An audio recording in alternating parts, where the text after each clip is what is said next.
You've heard the tales.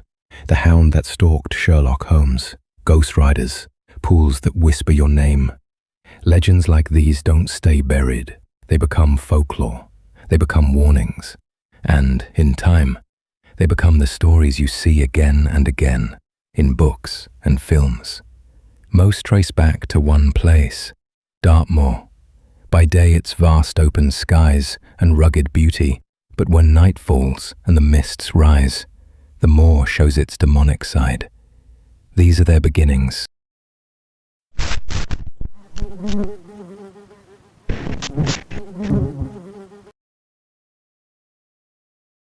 I took the job to escape London. Too many people, too much noise, too many things I didn't want to think about. I've been in restoration work for years, the kind most people never think about.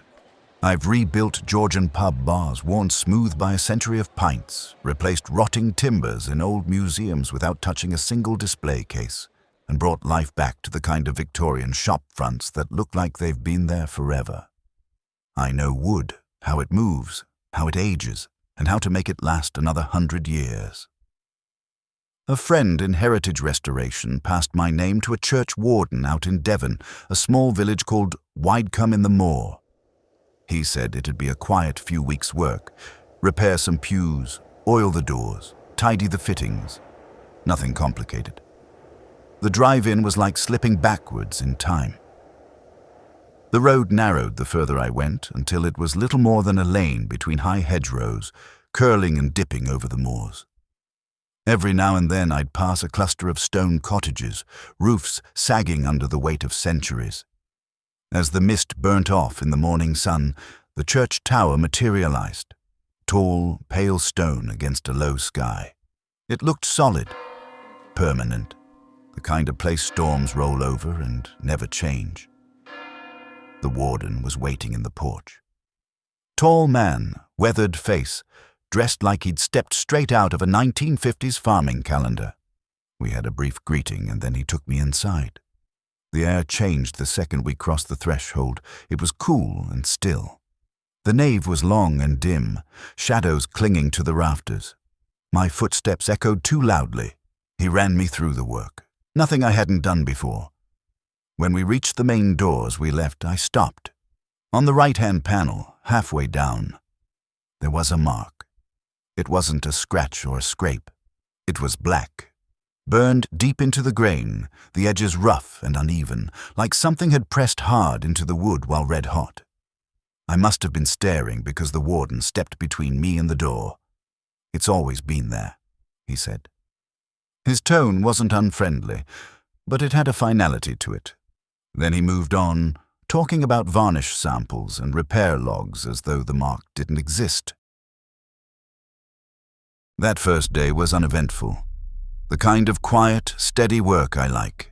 Cataloguing what needed repairing, checking the pew joints for movement, running my hands along the paneling to feel for any hidden soft spots.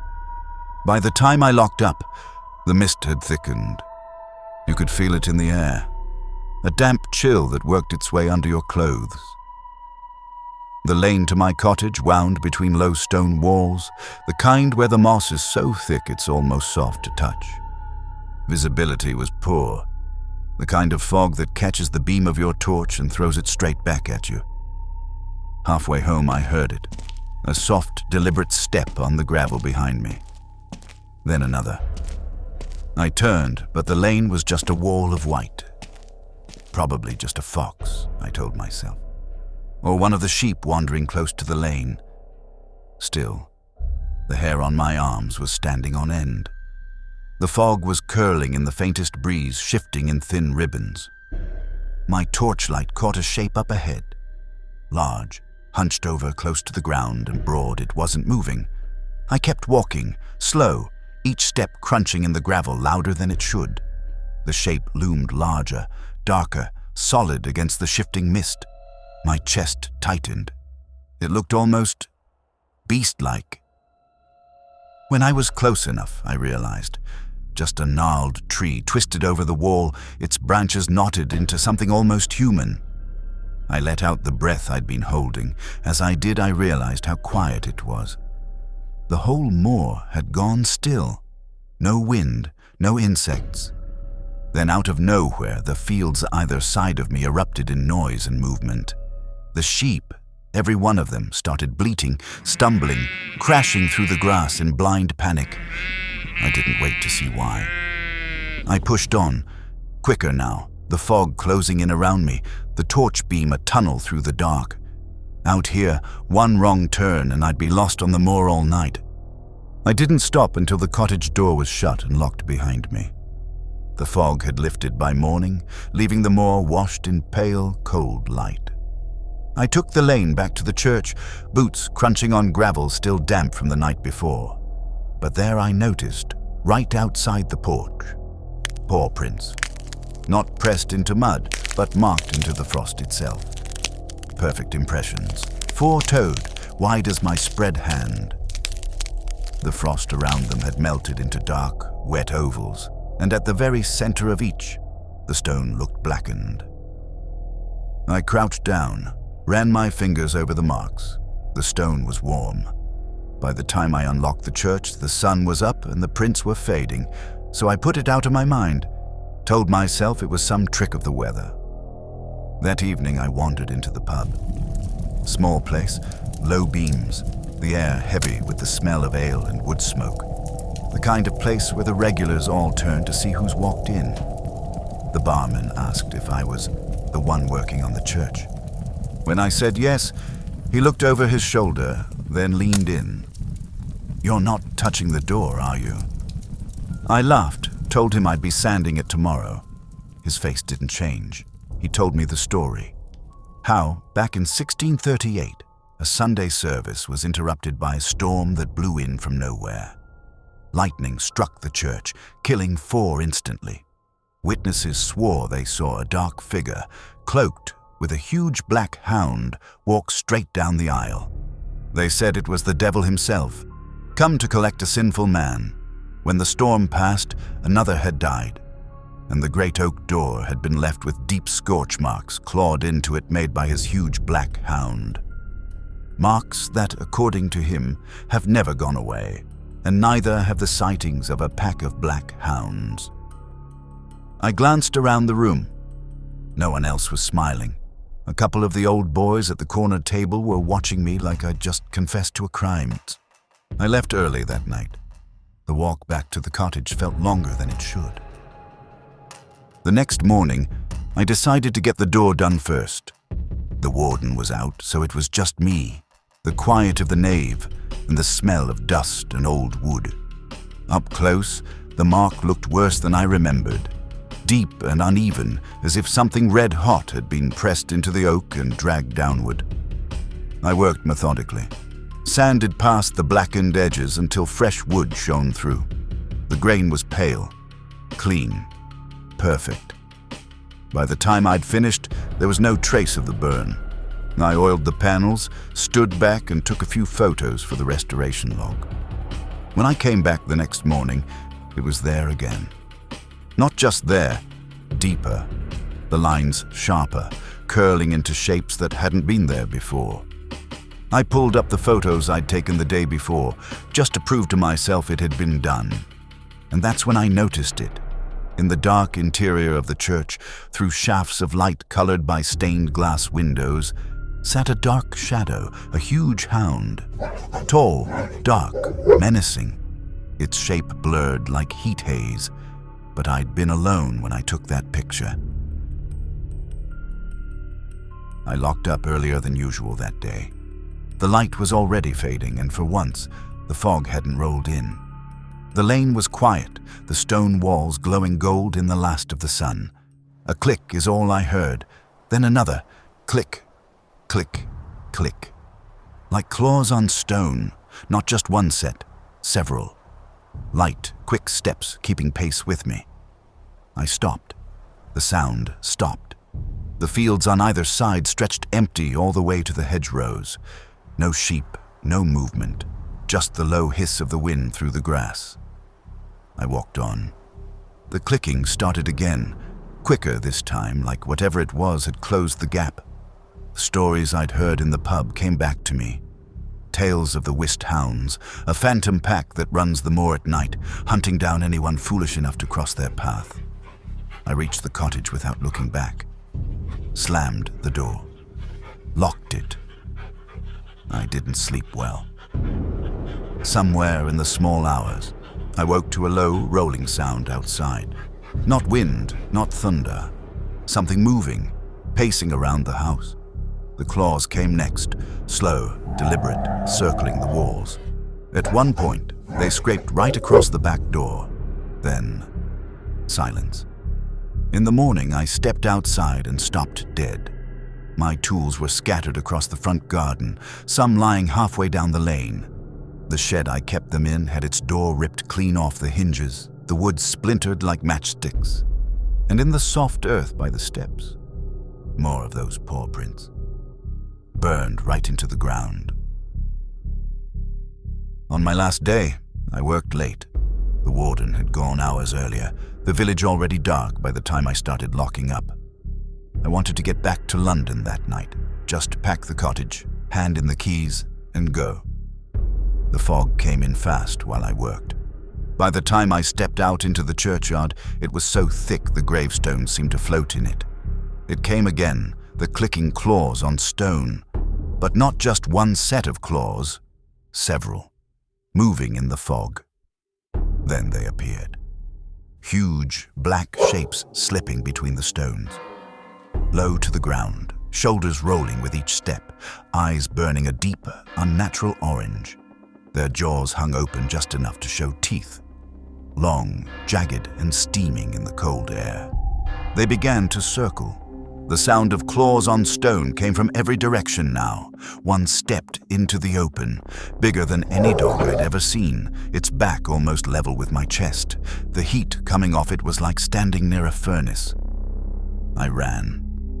The church door was only a few steps away. As I reached it, I saw the burn mark spreading, curling deeper into the oak as if the wood itself was on fire.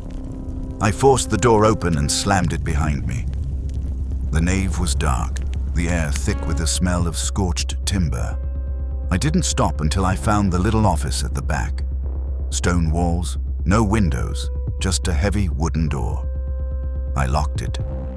All night I sat there, listening. The howls started low, almost mournful, then rose into a pitch that rattled the glass in the door. Claws scraped and paced across the flagstones. Sometimes they stopped right outside, as if they were listening too. I didn't sleep. I didn't move. When morning came, the sounds were gone. I left without finishing the job. The warden called later. "It comes back," he said. "He sends them every time someone tries to take it away." I hoped we had waited long enough. A week later, in London, I saw them, black scorched paw prints, on the pavement outside my flat.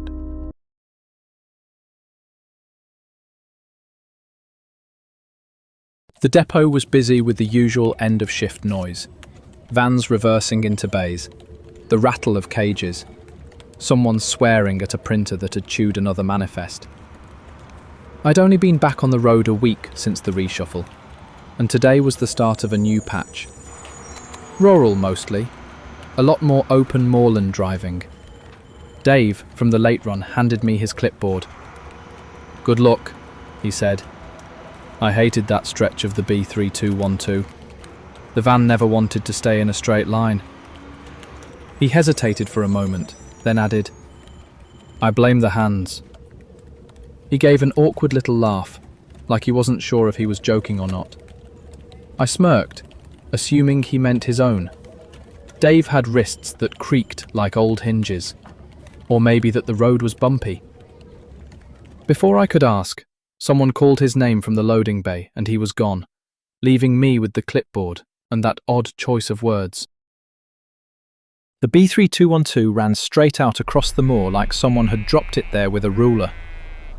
The sun was low, sliding behind dark blue-black clouds that bunched together in patches, threatening rain. Shafts of light broke through in places, spilling across the hills in deep, burning reds, like the land itself had caught fire. Shadows from the odd, wind-bent trees stretched long across the tarmac, The place was so open it felt endless. For miles around there was nothing but grass, rock and sky, broken only by the occasional glint from a farmhouse window or the slow crawl of headlights on another road far in the distance. Sheep grazed close to the verges, barely lifting their heads as I passed. Out on the higher ground, Dartmoor ponies leaned their weight into granite boulders, rubbing their flanks in slow, heavy movements. After taking in the view, I began noticing things on the side of the road. A bunch of white roses wired to a fence post. A mile later, another. Wilted lilies tied to a road sign. Then a cross. Rough wood bound with ribbon, leaning in the grass. Some looked fresh. Others had been there so long the petals had curled and browned, the wood gone soft with rot. In one place, the hedge on the far side of a bend was flattened, stems snapped and dead. Further along, the tarmac changed colour on one side, a strip of darker surface, the kind they lay after an accident. The road was open in every direction, but somehow it felt close, like the moor was watching, waiting, and there was nowhere to go if something went wrong. By the time I hit the B3212 again, the run was done. The van was empty. The last drop-off ticked off an hour ago. The sky was sliding into dusk now, the clouds over the moor turning dark blue with a thin red seam along the horizon. My headlights caught the eyes of sheep grazing close to the verge, bright, pale reflections that blinked once, then vanished into the grass. A sudden push of wind rocked the van sideways. Just a nudge, nothing serious, but enough to make me tighten my grip. Postbridge slid into view. A scatter of old stone buildings, slate roofs dark with age. I slowed for the narrow stretch through the middle, then hit a pothole so hard the wheel jumped in my hands. The shock went straight through my wrists. A moment later, I saw a car pulled onto the verge up ahead, lights and hazards blinking. I eased the van in behind it and got out. The driver was still in his seat, both hands locked tight around the steering wheel, eyes wide and fixed on the road ahead. "You all right, mate?" I asked, leaning toward the open window. He turned his head slowly, blinking like he was coming back from somewhere far away. Yeah, I'm fine, just..." He glanced at the road. It was a pothole. I hit the pothole. "Yeah, I clipped it too," I said. "Something really needs to be done about that." "Yes," he said, a little too quickly.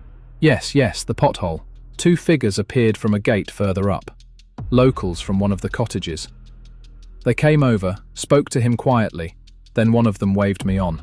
"We'll look after him, we know him. You can get off, it's fine." I got back in the van, pulling away slowly. The road opened out again into the moor, the lights of Postbridge fading behind me.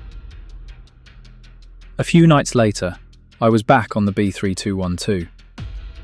Same route, same run, and before long I was coming up on the bend near Postbridge. I slowed a little, eyes scanning for the pothole. Nothing. The hedge that had been flattened was upright now, trimmed neat.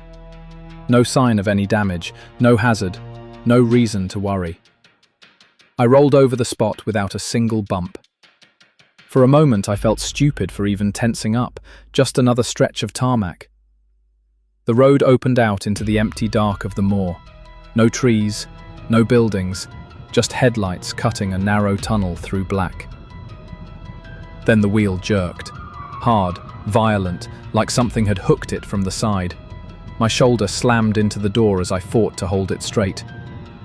And in that struggle I felt it. Something warm and greasy against my knuckles, fingers sliding over mine. Not gripping, guiding. I looked down. Nothing there. Heart hammering, I forced the van back into the lane and pulled over, hazard lights flashing in the emptiness. My hands were slick on the wheel. In the glow from the dash I saw them. 2 smeared hand-shaped marks, too big to be mine. The smell hit me a second later. Wet fur, earthy soil, and something metallic. I wiped them away with a rag, but the tacky feeling stayed on my skin all the way back to the depot. The depot was quieter than usual when I got back. Most of the other vans were already in, cages stacked and locked for the night. I was still thinking about those marks on the wheel when Dave came out of the office with a mug in his hand. He gave me a once-over. "You look like you've just seen a ghost," he said. I forced a laugh. Steering nearly yanked me off the road tonight, out past Postbridge. Felt like someone had hold of it. Dave's smile was small, not quite friendly. "Told you. The hands don't like strangers." I frowned. What's that supposed to mean? But he was already walking away toward the lockers, raising the mug in a half-hearted wave. "You'll see," he said, and didn't look back. The clatter of the depot seemed louder after that, like the sound was trying to fill the gap he'd left. 3 nights later, I was running behind schedule, cutting through the open stretch of the moor with barely another car in sight. I pulled into a lay-by to check the run sheet, the van idling, wipers making slow arcs across the windscreen. The drizzle was fine enough to bead in the headlights, little pinpoints of light drifting down. The road was quiet, just the distant hiss of tyres from the occasional car heading the other way. That's when I heard it. A faint tap, tap, tap on the bonnet. Light, almost polite. I stayed still, eyes on the sheet in my lap.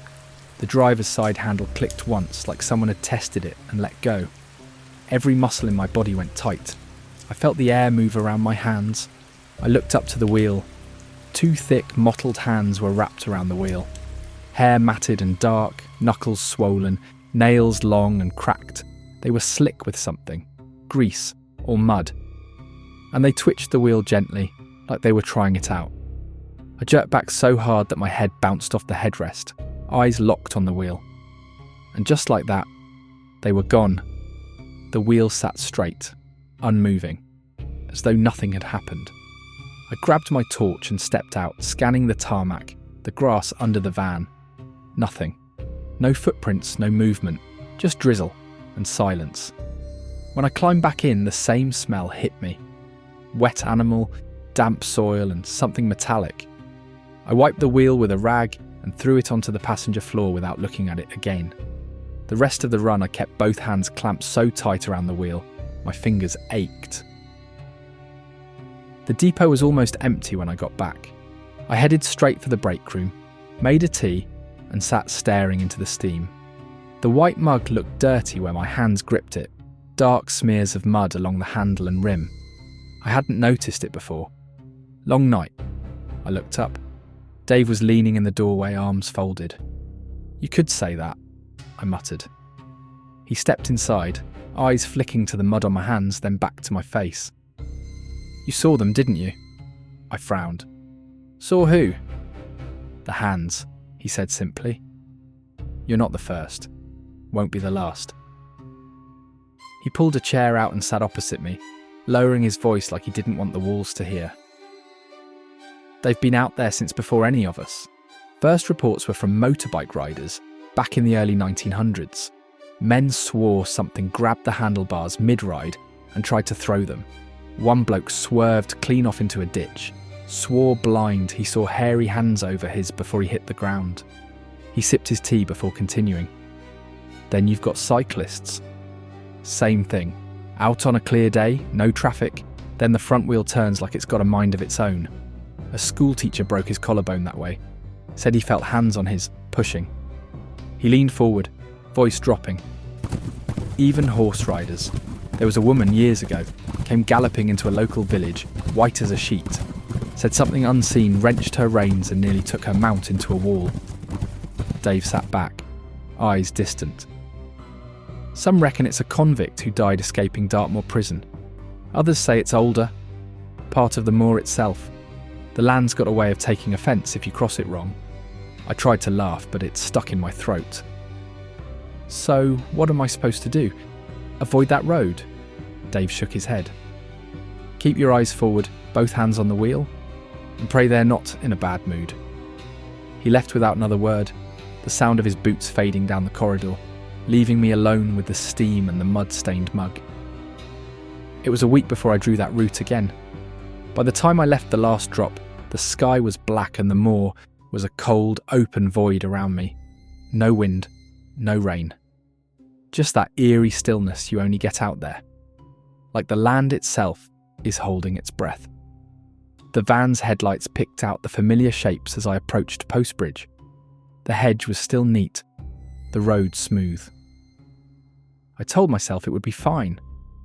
The road opened out onto the long straight past the village. Nothing but tarmac, granite boulders, and darkness stretching in every direction. The first tug on the wheel was subtle, a little nudge to the left. I tightened my grip. Then it came again, stronger, a shove this time. The wheel twisted violently, dragging toward the verge, and I felt them. Thick, heavy hands clamped over mine, knuckles grinding into my fingers. Hair brushed my skin, damp and cold. I wrenched back, every muscle in my arms screaming. The van shuddered, tyres biting at the edge of the road. The hands didn't let go. They pushed, pulled, twisted, trying to throw me into the darkness beyond the beam of the headlights. My seatbelt cut into my shoulder as I fought to keep straight. For a moment I thought they had me. Then a horn blared behind. Blinding light filled the mirrors. A lorry, huge and close, its engine roaring. The hands vanished, the wheel suddenly light in my grip. I kept driving until I saw the next lay-by, where I pulled over and sat there in the dark, engine idling, heart hammering in my ears. The smell of wet earth filled the cab. Then, bang! Something slammed into the side panel, hard enough to rock the van. Another blow, this time on the rear doors, then another. A fast, heavy rhythm, like fists or hooves. I gripped the wheel, frozen, eyes darting to the mirrors. Nothing there but black. The driver's side handle clicked. Once, twice. Then began to rattle, harder and harder, like something was testing it. A final deafening crash against the bonnet made the windscreen judder. A hairline crack snaked across the glass. Two enormous, mud-caked hands splayed on the windscreen. The fingers were longer now, curling into hooked talons that scraped across the glass with a high, splintering sound. Dark, matted arms stretched back into the blackness beyond the beam of the headlights, where the faint outline of a hunched body shifted. Too broad in the shoulders, too narrow in the waist. Its head cocked unnaturally to one side as it watched me.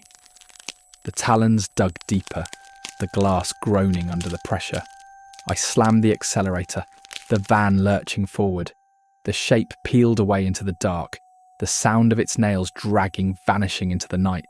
I didn't look back until the depot lights came into view. Dave was in the yard smoking.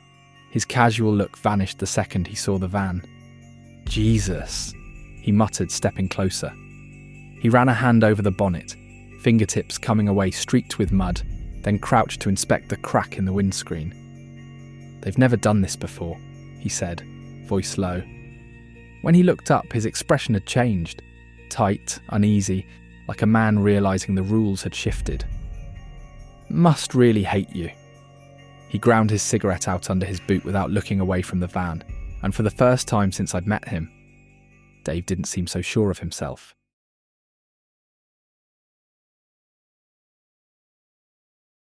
It was supposed to be a quiet week, a rented stone cottage on the edge of the moor, long walks with the dog, evenings with a book and a glass of wine. Nothing more complicated than that. That first afternoon, I wandered into the village shop, the kind with postcards faded from the sun, and a rack of leaflets about local attractions. I bought a bottle of water, a sandwich, and while waiting at the counter, my eyes caught a laminated map pinned to the wall. Crazywell Pool.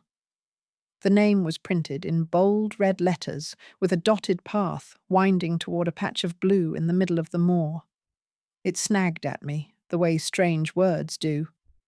Crazywell. Not exactly the sort of name that inspires confidence. I asked the woman behind the counter if it was worth a visit. She just gave a vague smile and said, "Plenty of people go there. Don't let the dog off the lead." Then she rang up my things, and that was that. The afternoon was mild, the sun hanging low in a pale blue sky streaked with clouds. Out on the moor, the openness was almost unsettling. No shelter, no trees, just rolling grassland and the occasional granite boulder like a tooth breaking through the soil. Sheep grazed in scattered clumps. My dog trotted ahead, nose down, tail flicking with excitement. The air smelled of damp earth and heather. My boots crunched on gravel as the path curved gently upward. I hadn't planned to go far, but when the track split, a small wooden sign pointed ahead. Crazywell Pool, 1 mile. I paused, looking out over the emptiness, the wind teasing the grass in waves. Then I followed the sign. The track dipped and then levelled out, leading to a wide stretch of still water ringed by reeds and coarse grass. Crazywell Pool. It was bigger than I'd expected, more like a small lake than a pond. The surface so calm it mirrored the sky, clouds drifting lazily across its face. A couple of walkers sat on a bench near the bank, sharing tea from a flask. On the far side, a family were picnicking, their dog splashing happily at the shallows. It should have felt cheerful, ordinary. And yet, the place had a weight to it. Even with the voices and laughter, I couldn't shake the sense of being watched. I lingered on the bank, pulling out my phone to take a few photos. The late light was perfect, the kind that set the water glowing and threw long shadows across the grass. My dog sat beside me, ears pricked, eyes fixed on the far side of the pool. That's when I heard it. My name. Soft, stretched across the water like a sigh. I froze, glancing around. The walkers were still talking, the family busy with their picnic. None of them had called. My heart gave a stupid little kick in my chest. I shook it off quickly. Maybe someone on the other side, maybe calling their child or pet. Sound carries strangely over water. I clipped the lead back on the dog and started along the path away from the pool. The air had turned cooler, the sun slipping lower toward the horizon. And just as the reeds thinned and the track curved away, I heard it again. Closer this time, clear enough to make the hairs on my arms lift. Come back. I must tell you, you're in danger. I didn't stop, didn't look back. I just kept walking until the pool was out of sight. I told myself I'd imagined it, that voices echo differently over water, or maybe my mind had filled in sounds I half heard. But the thing about words, once they've wormed their way in, they don't leave. The next morning, while making coffee, I caught it again. Not out loud, not with my ears, but tucked inside my head like the trace of a dream. Come back. I must tell you. By the third day, it was worse. Washing the dishes, I'd hear it beneath the rattle of the tap. Walking the dog through the lanes, it threaded through the wind in the hedgerows. Lying in bed at night, it whispered just beneath the silence. The words weren't constant, but they never really went away either. They hovered, waiting for quiet moments to slip through. The dog seemed restless too. He'd lift his head suddenly, ears twitching, staring at corners of the cottage as though someone stood there unseen. I tried to shake it off. Told myself it was suggestion, some fragment of a conversation I'd overheard at the pool, replaying itself. But deep down, I knew I wasn't going to be able to leave it alone. By the fourth evening, I gave in. I laced my boots, clipped the lead onto the dog, and set out across the moor again, this time determined to put an end to it, one way or another. The path to the pool felt different this time. Clouds hung low over the hills, the last light bleeding through in streaks of dull gold. The air was heavier, damp with the promise of rain, and the grass brushed cold against my legs. When the water finally came into view, the place was deserted. No walkers, no families picnicking, not even birds on the reeds. Just the pool, dark and glassy, swallowing the dim sky above. I walked the dog around the bank, boots squelching in the soft earth. For a while there was nothing, only the quiet slap of water against the stones. I almost laughed at myself, almost turned back. And then I heard it. My name carried across the surface. The dog froze, ears back, a low growl rising from his throat. I turned toward the water. At first there was only my own reflection, stretched and broken by the ripples. But then, lights. Small, pale orbs drifting just beneath the surface, sliding in slow circles like they were watching me. Come back to us. I must warn you. The words rose out of the stillness, unmistakable now, not memory, not imagination. I found myself stepping closer, knees brushing the reeds, eyes locked on the lights. The longer I stared, the harder it was to look away. The dog's bark shattered it, sharp, frantic, pulling me back. He lunged against the lead, jolting me backward a step. My chest tightened with fear. I clipped the lead shorter and forced myself away from the water, not daring to look back until the pool was hidden by the slope of the land. Back at the cottage, the air never seemed still anymore. Every silence had something crawling beneath it. A whisper half buried under the sound of the kettle, the tick of the clock, the dog shifting on the rug. But the words had changed. No longer urgent warnings, no longer the desperate plea of "you're in danger." Now they were colder, cruel. "You don't belong here. We're waiting. The water is kinder than what's coming." Sometimes it sounded like one voice, soft and steady.